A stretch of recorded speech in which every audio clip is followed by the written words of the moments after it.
오늘 우리에게 주시는 말씀은 구약 성경 아모스서 7장 7절로 9절 말씀, 신약 성경 골로새서 1장 9절로 14절 말씀입니다.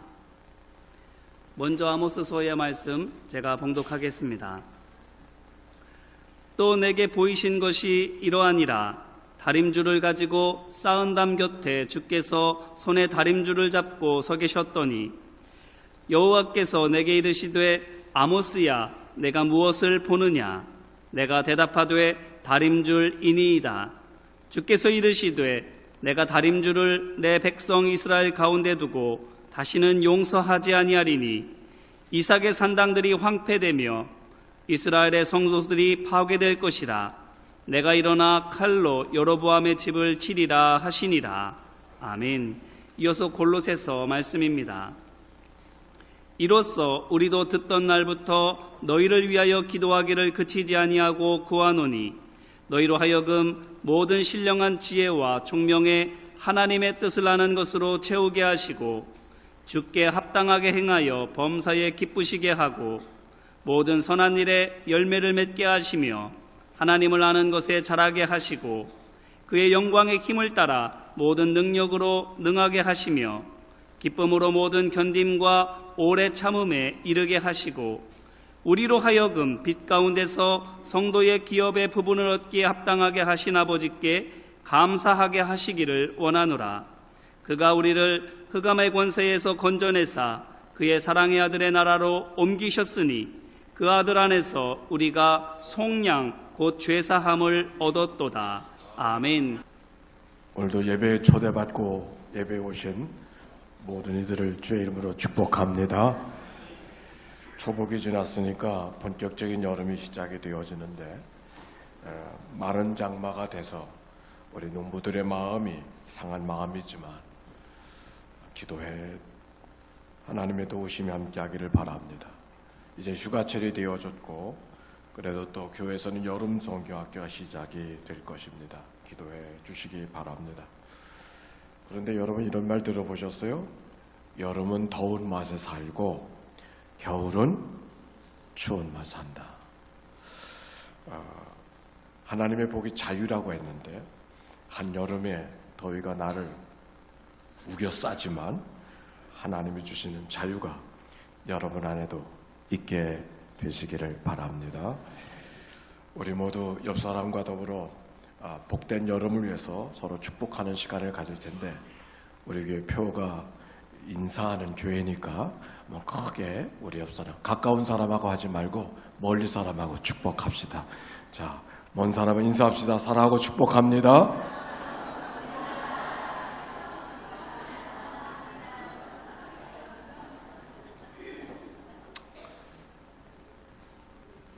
오늘 성경의 말씀은 구약의 말씀을 주셨습니다. 아모스서 7장의 말씀입니다.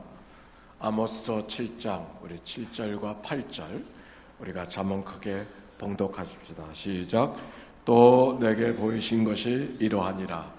다림줄을 가지고 쌓은 담 곁에 주께서 손에 다림줄을 잡고 서셨더니 여호와께서 내게 이르시되 아모스야 내가 무엇을 보느냐?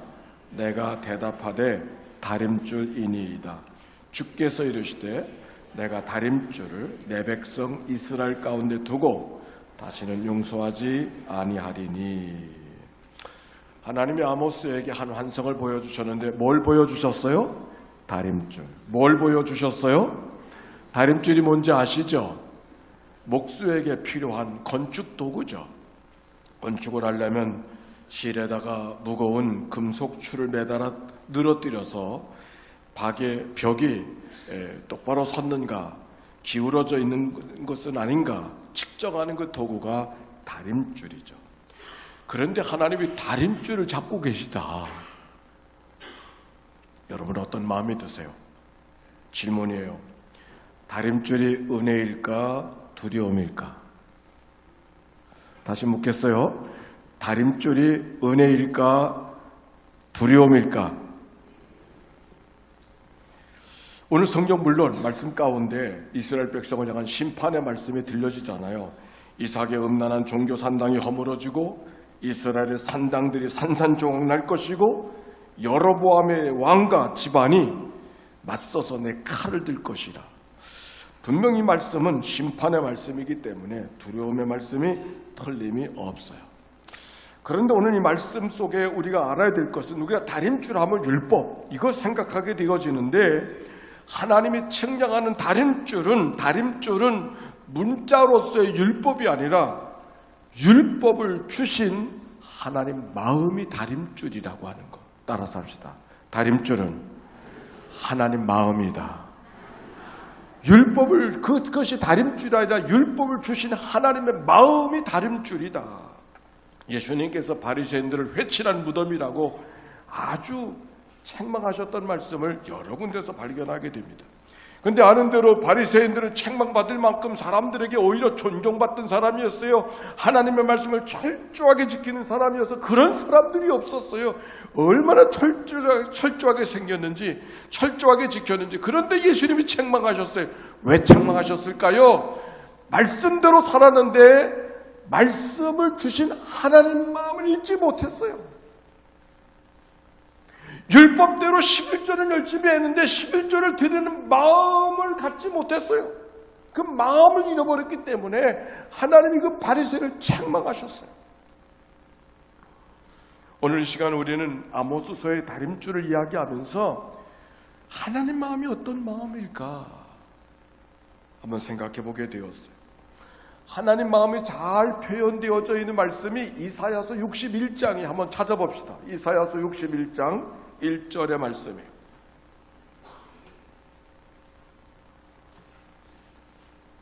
이사야서 61장 1절의 말씀.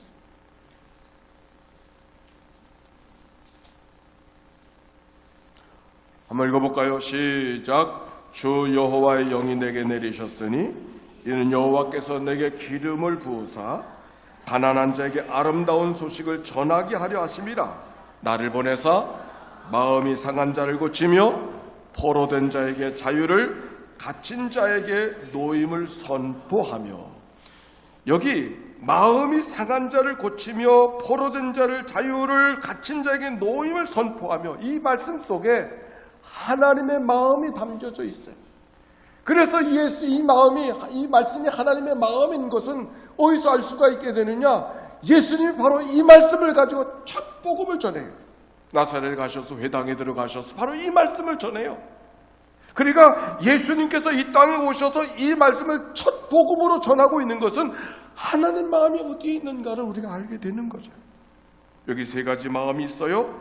상한 마음, 포로된 마음, 갇힌 마음. 이 마음은 다른 마음이 아니에요. 다 같은 마음이에요. 상한 마음, 상처를 느끼는 거예요. 상처를 받았다는 마음, 즉 감정이 상했다는 말이, 사람이 이성의 동물인 줄 알았더니 감정이 상하고 보면 감정에 의해서 움직이지 이성에 따라 움직이지 않아요. 어떻게 할 것인가를 이성으로 생각한다 할지라도 움직이는 건 감정으로 움직여요. 감정이 상했어요. 상한 마음이에요. 근데 그 상한 마음 때문에 어떻게 됐어요? 포로가 됐어요. 포로가 됐다고 하는 말은 이제 이성으로 움직이는 내가 아니라 감정에 의해서 움직이는 자가 되어졌다. 감성으로, 이성으로 움직이는 자유를 잃어버린 삶을 말하고 있는 거예요. 문제는 마귀가 장난할 수 있는 시간이 되는 거죠. 그리고 갇힌 마음, 그 상한 마음, 감정이 상해가지고 오래 지속되다 보니까 정신적으로, 정서적으로 그가 장애가 생겼어요. 이제는 스스로 그 감정을 벗어날 수가 없어요. 그게 갇힌 마음이에요. 상한 마음, 포로된 마음, 갇힌 마음, 상처의 정도에 따라서 달라지고 있음을 이야기하고, 이것을 히브리서 12장 15절의 말씀을 통해서는 쓴뿌리라고 이야기하고 있는 거예요. 오늘 저는 이 시간 다른 때와 달리 우리의 상한 마음, 상처 입은 자의 증상이 어떤 것인가 하는 것을 먼저 나눠보려고 해요. 첫째, 우리의 상처받은 사람들의 삶의 그 상처받은 증상이 뭔가? 거절감이에요. 거절받았다고 하는 그 상처, 이 거절받았다는 상처가 또 다른 상처를 만들고 있지요. 이것은 어디서 만들어졌는가? 인간의 본래적인 모습이에요. 창세기 3장에 보면은 에덴 동산에 살던 아담이 범죄하여 하나님께로부터 버려졌어요. 에덴 동산에 살려고 하는 넌 안 돼! 쫓아내셨어요. 이것이 바로 인간의 태생적인 본래 모습에 거절받은. 근데 이것은 어떤 사람만 있는 것이 아니에요. 모든 사람이 그래요. 인간의 삶의 모습이 그렇게 시작되어졌어요.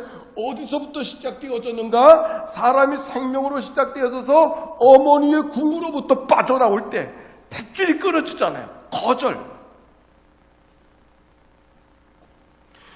탯줄을 끊고 어머니의 궁으로부터 빠져나올 때 얼마나 우리의 인간의 마음속에 두려웠을까? 우리 아이들을 길러가는데 보니까 아이들이 어렸을 때부터 들고 다니는 포대기가 있더라고요. 아이가 큰 다음에 이거 내 포대기다 30만 원 주니까 놀래 자빠져요. 이게 내 포대기냐고. 근데 그 아이가 기르는 아이가 또 포대기를 들고 있더라고요. 옷인데 다 낡아 빠져서 뭐 쓸모도 없어요. 이름이 미미예요. 그 미미만 찾아. 이해해야 돼요. 왜? 궁으로부터 떠난 것을 벗어버리지 못하기 때문에 늘 그걸 들고 있는 게, 그래서 어머니의 궁을 생각하는 거예요. 어머니를 생각하는 거죠. 아이들이 가르쳐주지 않았는데도 너 어찌 아니라는 말부터 먼저 배우는 이유가 어디에 있을까요? 거절의 상처 때문에.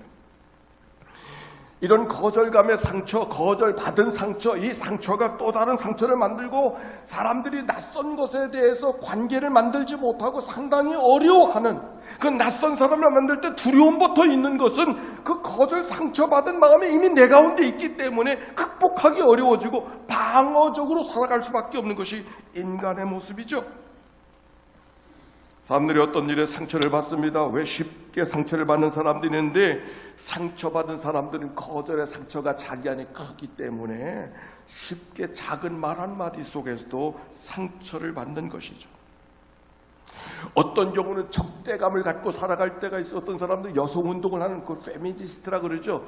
어떤 페미니스트에 보니까 남자라면 아주 증오하더라고. 남자는 아주 증오해.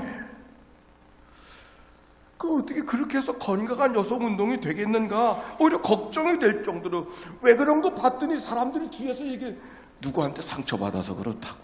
이미 상처받은 옛날이 있대요. 그 상처가 너무 자기 안에 있다 보니까 아주 남자라고 하면 증오를 해. 아주 건강한 삶의 모습이 될 수 없는 거죠.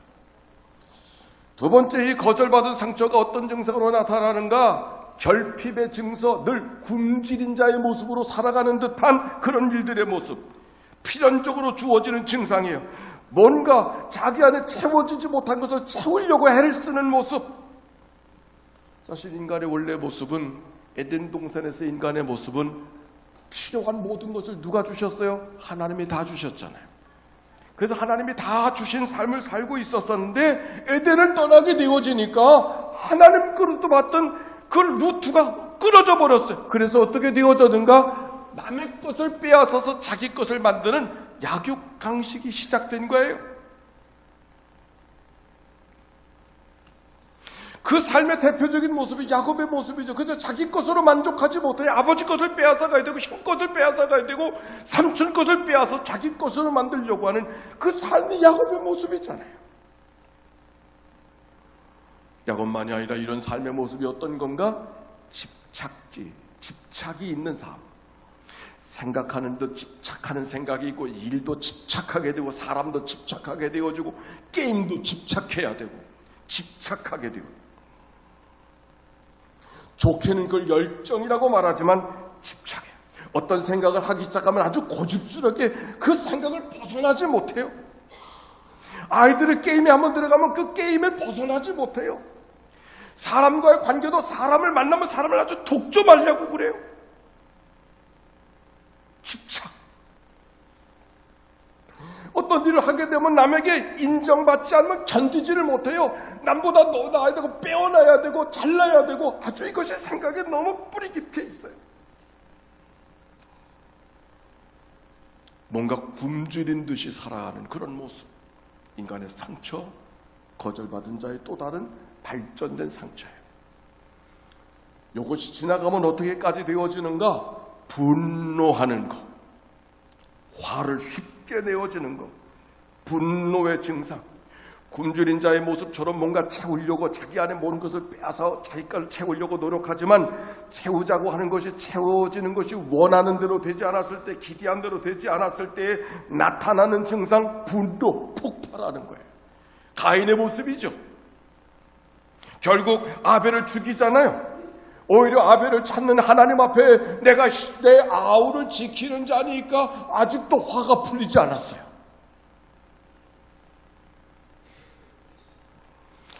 외국에 나가서 동양 사람을 만나면 저 사람이 한국 사람일까 아주 본능적으로 이렇게 생각을 하는 그런 경우들이 있어요. 일본인과 중국 사람과 뭔가 좀 다른 점이 없지 않아 있는 것을 봐요. 근데 어떤 경우는 중국 사람인가 싶으면 한국말을 하고 일본 사람인가 싶으면 한국말을 하는 그럴 때가 있어요. 근데 어떤 외국인은 자기는 한국 사람을 잘 알 수 있대요. 그래서 아니 우리도 구분하기 어려운데 당신이 어떻게 구분하느냐 그랬더니 그분이 하는 말이 표정을 보고 한대요. 그래서 한국 사람 표정이 어떠냐? 한국 사람은 화난 사람 같대. 에펠탑 앞에 가지고 이러고 쳐다보고 나야가라 폭포 가서도 이러고 쳐다보고 그리고 단체로 사진 찍는 거 보면 꼭 한국 사람이라는 거야.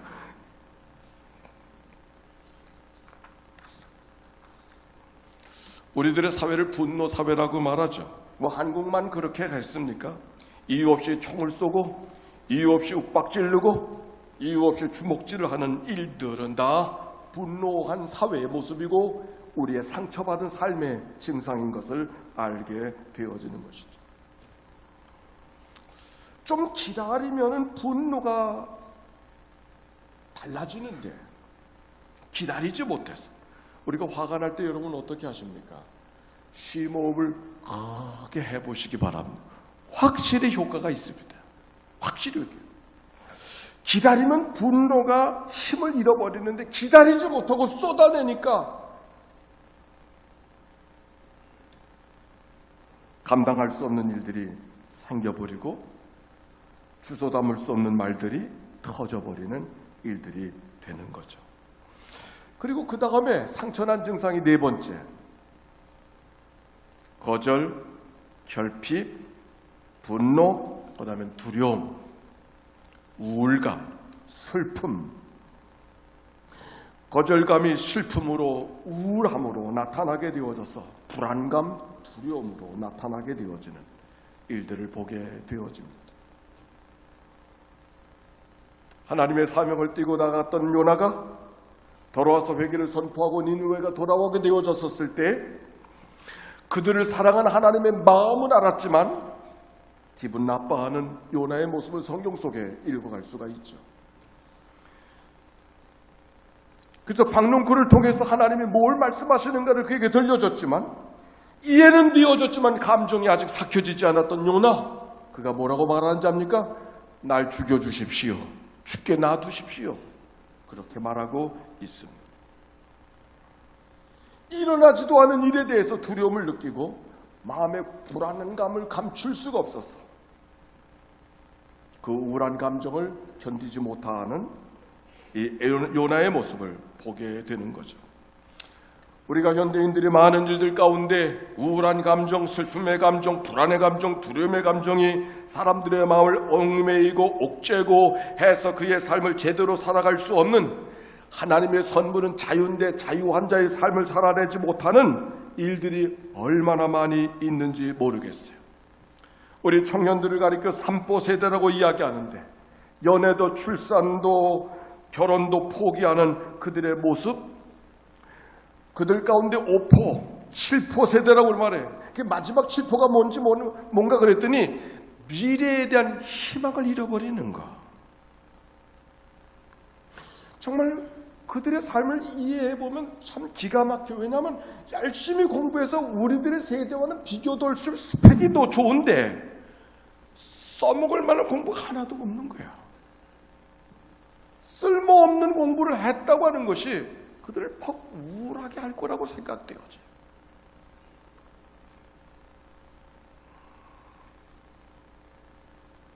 그 우울증이 심하게 되어지면 어떤 일이 벌어지는가?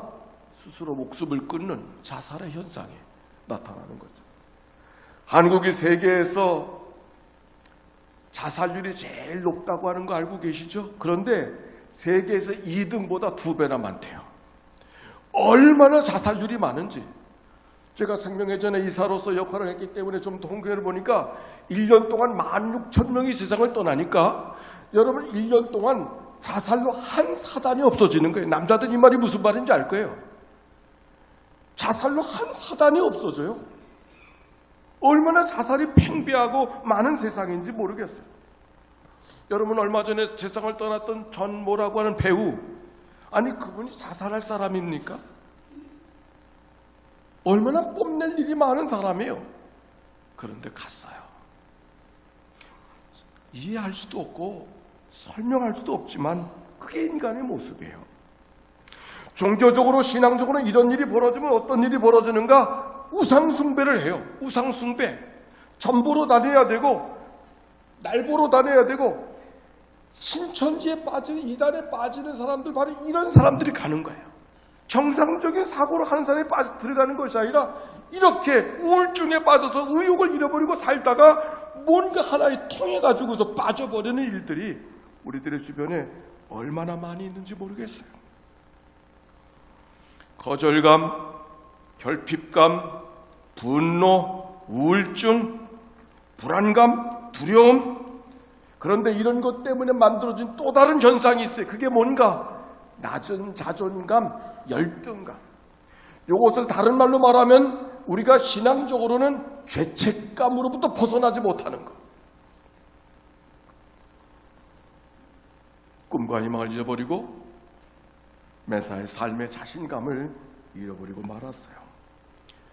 문제는 하나님께서 우리를 생명을 주셨을 때는 생명을 귀하게 여기고 치명하여 불러주신 분이 하나님이신데 하나님의 콜링을 받아들이지 못하는 안타까움이 그 속에 있는 거죠. 하나님께서 우리에게 계획한 삶을 살아들이지 못하는 그런 연약감. 일반적으로 우리가 영적으로는 죄책감의 문제예요. 사도 바울이 고백했어요. 오라 나는 곤고한 사람이로다. 이 사망의 몸에서 누가 나를 건져내랴. 하나님의 은혜 속에 있지만 은혜를 누리며 살아가지 못하는 일들. 여러분 마귀의 계기가 뭔지 아세요? 마귀의 계기는 세 가지예요. 도적질하고 죽이고 멸망시키는 것이라 그랬어요. 우리의 생각들을 거짓 생각으로 바꿔주게 만들고 건강한 생각들을 빼앗아가는 도적질하는 마귀의 계기가 우리의 삶을 넘보고 있다는 말씀이에요. 오늘 골로새서 1장 14절의 말씀 속에는 흑암의 권세에서 건져내신 하나님의 은혜가 우리 가운데 있음에도 불구하고, 그래서 흑암의 권세에서 하나님의 사랑의 나라로 옮겨주셨음에도 불구하고, 그의 아들 안에서 속량 곧 죄사함을 얻게 하여 주셨음에도 불구하고 그것을 미처 생각하지 못하고 빼앗긴 마음을 갖고 살아가는 그런 일들, 그것이 바로 상처난 증상을 통해서 만들어진 또 다른 변형된 생각인 것을 알게 되었죠. 히브리서 12장 15절에 이런 말씀이 기록이 되어져 있어요. 너희는 돌아보아 하나님의 은혜에 이르지 못하는 자가 있는지 두려워하고 또 쓴뿌리가 나서 괴롭게 하고 많은 사람이 이로 말미암아 더러움을 입을까 두려워하라 말씀하셨어요. 쓴뿌리에 갇혀 살아가는 사람이 있을까 두려워하라고 말씀하고 있어요. 세상에 이보다도 불행한 일이 어디 있어요? 은혜 속에 있음에도 불구하고 은혜를 모르고 살아가는 일들. 행여 우리들의 삶이 그런 것은 아닌가요? 이제 말씀을 정리하면서 그렇다면 우리는 어떻게 해야 되겠는가? 어떻게 상처로부터 벗어날 수 있겠는가? 오늘 그 말씀을 전하게 될 거예요. 첫째, 따라서 합시다. 우리의 증상을 인정하자. 우리의 상처를 인정하네. 의사를 병원에 가면은 무엇부터 시작합니까? 내가 병들었다는 것부터 시작하는 거잖아요. 자기의 증상, 자기의 상처를 인정하는 것. 내가 얼마나 상한 마음 속에 있는지, 그리고 상한 마음 속에 포로가 되었는지, 상한 마음 속에 갇혀져 있는지를 인정하는 거예요. 유명한 말이 있잖아요. 내 자신을 알라. 그 자신을 알라고 하는 말은 내가 얼마나 아는 것이 없는가를 알라고 하는 말씀이 그 말 속에 담겨져 있는 말이라니. 우리의 신앙적인 것도 마찬가지.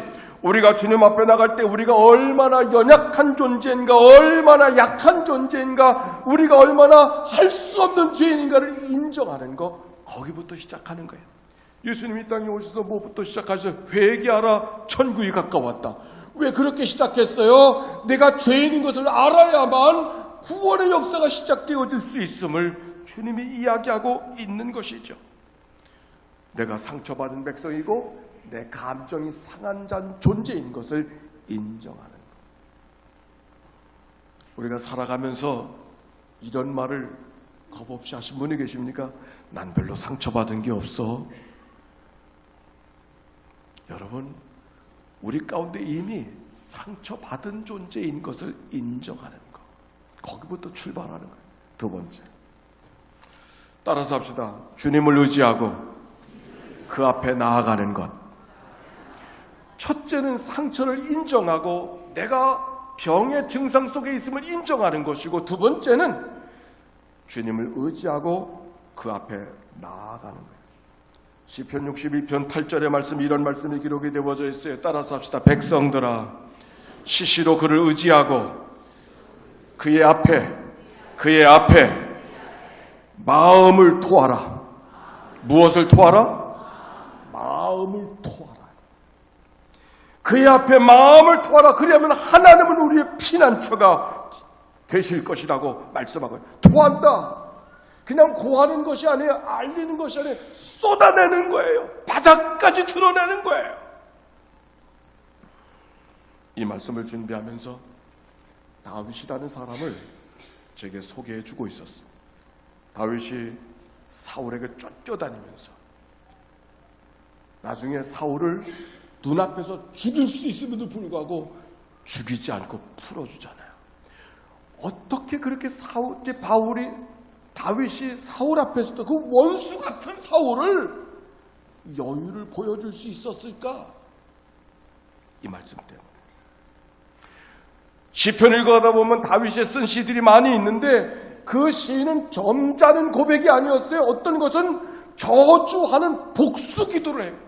하나님 좀 복수해 주십시오. 저를 좀 씨 좀 말려 주십시오. 그렇게 기도해요. 아니 어떻게 그렇게 기도할 수 있어요? 다윗이? 그런데 다윗이 그렇게 기도했을 때 견딜 수 없는, 보기만 하면 속이 끓어서 원수 같아서 견딜 수 없는 그를 하나님 앞에 토해내듯이 기도했기 때문에 정작 사울을 봤을 때 여유가 생겼어요. 다윗이 착한 사람이기 때문에 그런 게 아니에요.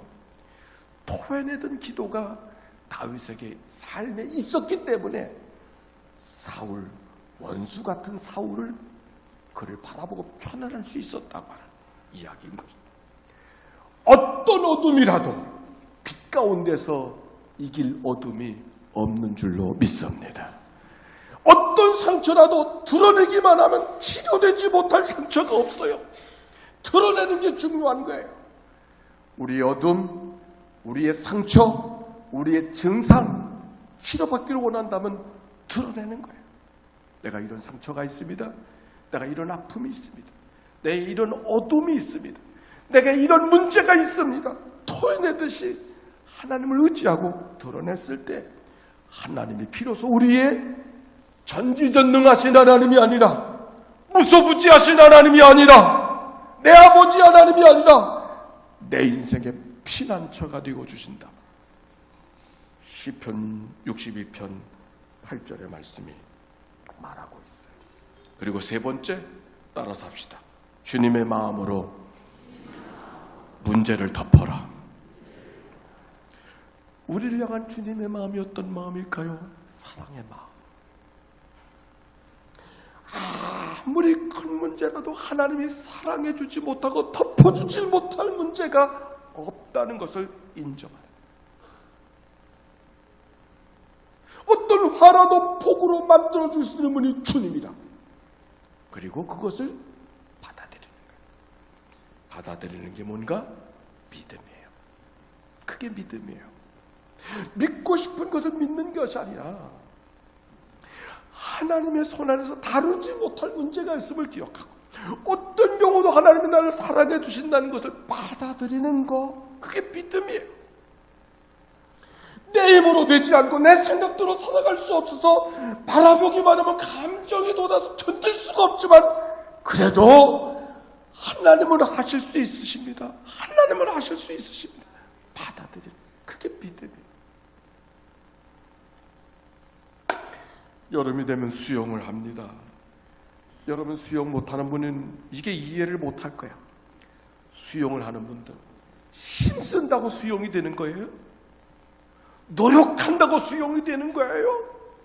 더 열심히 팔을 젓는다고 수영이 되는 거예요? 아니에요. 수영은 딱 한 가지예요.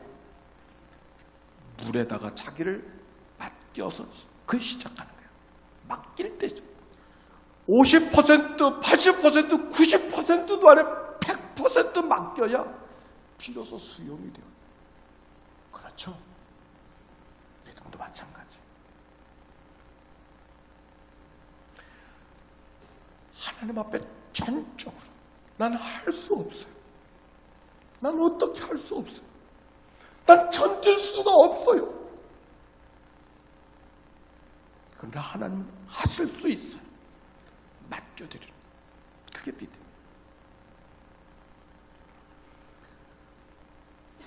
다림줄이 은혜일까 두려움일까 물었어요. 또 한번 물어보겠어요. 다림줄을 필요로 한 사람은 목수예요. 목수가 다림줄을 은혜로 생각할까 두려움으로 생각할까? 어떻게 생각할까요? 목수가 두려움으로 생각할까요? 아니에요. 목수에게 다림줄은 은혜예요. 자유예요. 다림줄이 있어야 쉽게 벽을 쌓을 수 있잖아요. 다림줄이 없으면 쌓아놓고도 이게 제대로 되는지 안 되는지 모르잖아요. 두려움이에요. 오히려 다림줄이 있기 때문에 똑바로 지어졌구나, 똑바로 쌓아졌구나, 제대로 쌓아졌구나. 다림줄, 목수에게 다림줄은 은혜예요. 자유예요. 하나님의 말씀 은혜일까요? 두려움일까요? 오늘 생명의 다림줄, 사랑의 다림줄, 은혜일까요? 두려움일까요? 오늘 성경은 우리에게 이 다림줄이 두려움이 아니라 어떤 경우도 나를 사랑해 주시고 내 모든 상처를 다 싸매 주신 하나님의 은혜가 하나님의 말씀 속에, 하나님의 다림줄 속에 있음을 기억하고 감사하고 찬송하고, 그래서 그 하나님을 사랑함으로 주님을 예배하는 그런 은혜가 여러분 모두 가운데 있게 되시기를 바랍니다. 말씀을 준비하면서 우리가 잘 아는 지선아 사랑해, 이화여대 4학년 사회복지학과를 졸업하던 얼마 안 남은 시간에 교통사고로 화상을 입어서 얼굴이 일그러졌던 그 청년, 요즘 그가 무엇을 하고 있을까를 좀 찾아봤어요. 2년 전에 한동대학교, 미국에 유학 갔다 와서 한동대학교 교수가 되어 있더구만요. 그러니까 자기의 간증, 요즘엔 교수가 돼서 그런지 간증을 안 한대요. 2년 전에 했던 간증이 들을 수가 있었었는데, 그의 글 속에 이런 이야기가 있습니다.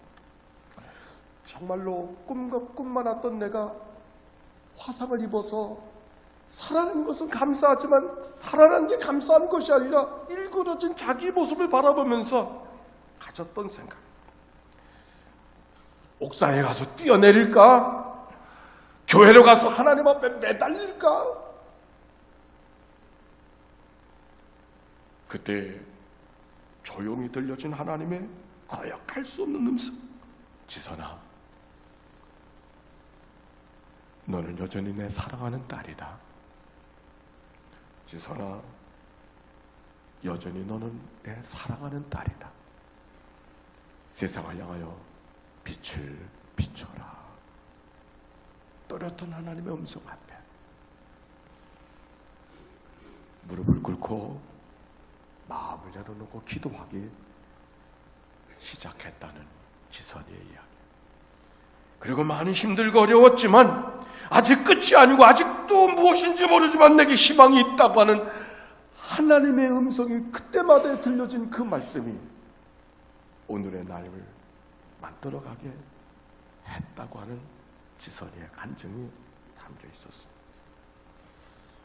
그가 옛날에 간증했던 것은 내가 사고를 당한 것이 아니라 사고를 만났다고 간증하던 그에게 지금은 이렇게 간증하고 있습니다.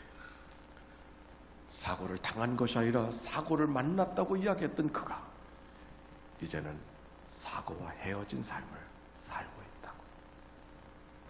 하나님의 사랑이기 때문에, 하나님의 사랑을 생각하니까 아직도 사건 속에 헤매 있는 그 모습이 아니라 그 만난 그 사고를 뛰쳐가지 못해서 절절매는 그 모습이 아니라 헤어진 삶이 되어졌어. 다른 삶을 살고 있어.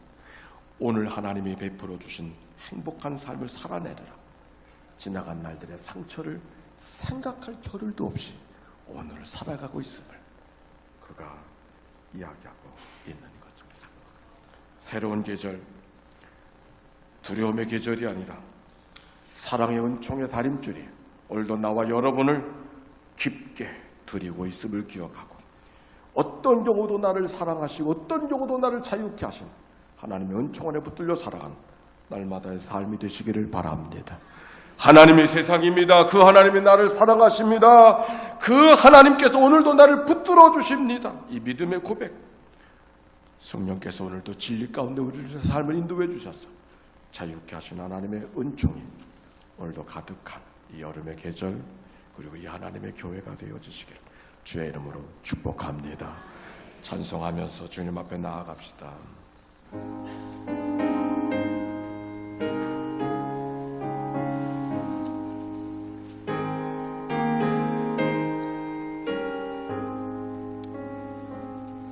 고통의 멍에 벗으려 예수께로 납니다. 자유와 기쁨 베푸신 주께로 갑니다.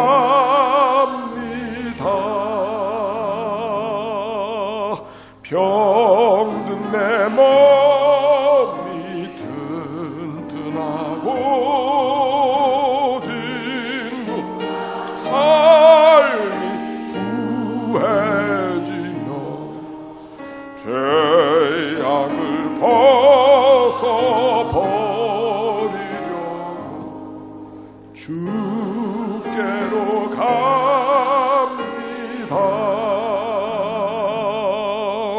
낭패와 실망당한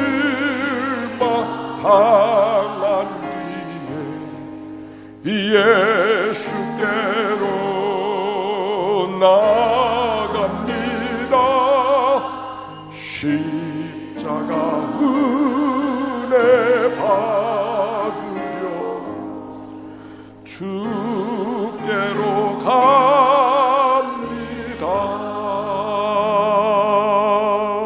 슬프던 마음 위로가 이 생의 풍파 잔잔하며 영광의 찬송 부르려고 주께로 갑니다. 이제 하나님 앞에 기도로 나아가겠습니다. 우리의 상처, 우리의 연약함, 우리의 부끄러움, 우리의 삶의 증상을 갖고 주님 앞에 나갈 때 주님의 사랑의 품 안에 다 안아주실 줄로 믿습니다. 하나님의 사랑 안에 붙들려지지 못할 일들이 없고 하나님의 사랑 안에 치료되지 못할 상처가 없음을 기억하고 우리가 주님 앞에 기도로 나아가는 시간 갖겠습니다. 같이 나아갑니다. 기도로 나갑니다. 사랑이 많으시고 자비로우신 아버지 하나님, 오늘도 주님 앞에 저희들의 모든 모습을 갖고 나아갑니다. 우리의 거절받은 느낌들, 거절받은 상처들, 하나님이 우리들의 삶을 치료하시는 분이 하나님이신 줄로 믿습니다. 하나님으로는 만족하지 못하고 뭔가 결핍해서 굶주린 듯이 인생을 찾아가는 그런 모습들, 쉽게 화내고 분노하는 우리의 연약한 모습들, 기쁨을 잃어버리고 두려움 속에 불안하고 우울 속에 슬픔 속에 살아가는 그런 일들, 하나님을 허가신 자존감을 잃어버리고 낮은 자존감 속에 살아가는 그런 일들, 구원해 주신 기쁨을 잃어버리고 죄책 가운데 머물러 살아가는 그런 일들, 오늘 주님 앞에 나왔사오니 주님이 저들을 긍휼히 여겨 주옵소서. 수고하고 무거운 짐진 자들아 다 내게로 오라. 내가 너를 쉬게 해주리라. 약속하신 하나님의 말씀 앞에 왔사오니 예배하는 이들의 원기를 회복시켜 주시고 강건하게 하여 주시옵시고, 성령의 권능으로 저들의 생명을 누리며 살아가는 하나님의 은혜가 저들 가운데 임하도록 인도하여 주옵소서. 내가 온 것은 생명을 향으로 생명을 얻게 하고 더 풍성히 하게 하심인 것을 기억하고 하나님의 생명을 누리며 감사로 반응하고 찬양하며 살아가는 믿음의 삶이 되도록 우리 하나님 도와주옵소서. 하나님 감사합니다. 주님 인도하여 주옵소서. 사랑이 많으시고 자비로우신 아버지 하나님, 오늘 저희들 예배하면서 나의 삶의 모습들을 돌아보게 해주시니 감사합니다. 나의 약한 모습을 아신 하나님, 나의 상처난 모습을 알고 계신 아버지 하나님, 나의 분노를 알고 계신 아버지 하나님, 나의 두려움을 알고 계신 아버지 하나님, 주님 앞에 나온 모든 이들을 주님이 감싸나 주시옵시고 주님 저들 가운데 말씀하여 주시옵소서. 너는 두려워하지 말아라. 내가 너를 구속하였고 내가 너를 지명하여 불렀나니 너는 내 것이라. 내 문제가 너만의 문제가 아니라 내 문제라고 주님 말씀해 주십니다. 내가 내 문제를 담당해 줄 것이라고, 그리고 내가 너의 피난처가 될 것이라고 주님의 말씀하심을 믿음으로 받아들이고 고백하는 저희들 되게 해 주옵소서.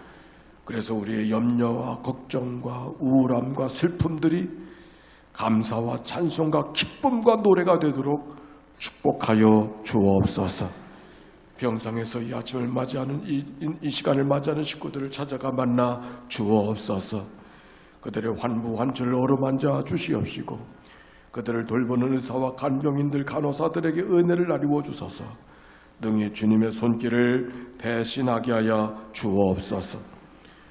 요양원에서 오랫동안 머물러 있는 모든 이들, 저들의 인생의 마지막 시간을 보낸다 할지라도 주님이여 긍휼히 여겨 주시어서 행여오늘 인생의 마지막일지라도 평안하게 하시고 주님의 거룩한 입맞춤을 기다리게 하옵소서.